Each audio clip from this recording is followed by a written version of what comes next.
Hello, in this video I'm gonna show you how to split screen on MacBook Air M4.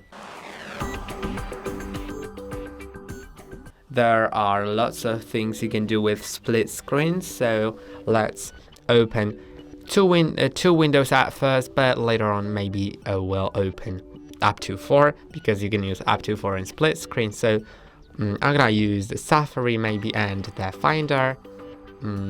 Then you can either just move the window all the way to the right or to the left, then release, and it'll put itself on the side, just like that. But as you can see, they are just like within your desktop. But before we get to the full screen split screen mode, let's hover over the green button. You can also put it on the top or on the bottom. You can also select the fill and arrange option, so you can select, for example, this one, and it'll rearrange other windows to fit that scheme. So as I open another Safari window, for example, let's move it here, then I can hover over here as I focus on that window, and you can see it rearranges the rest, of course. You can also hover over the full screen option, then you can set the window to entire screen, left or right. As I click it on the left, now I can select which window to put on the right side. And as you can see, this is my full screen. To switch back to desktop, just use 3 fingers and swipe to the right.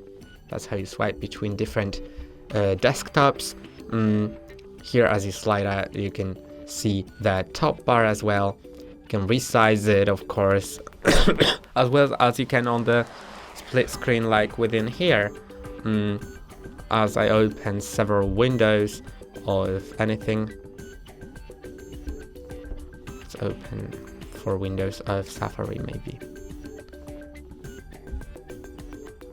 But of course, these can be different apps. And as I set it to the fill and arrange for tiles, I don't know if I can resize it now, but in the 2 windows mode, I of course can. So let's set it to that. This one. Now you can see there is this bar, I can resize them, and it all works great. Of course, on this full screen split screen, I can click on the blue button to switch the windows back to the standard just window, not full screen. And that's all for today. Don't forget to like and subscribe. See you next time.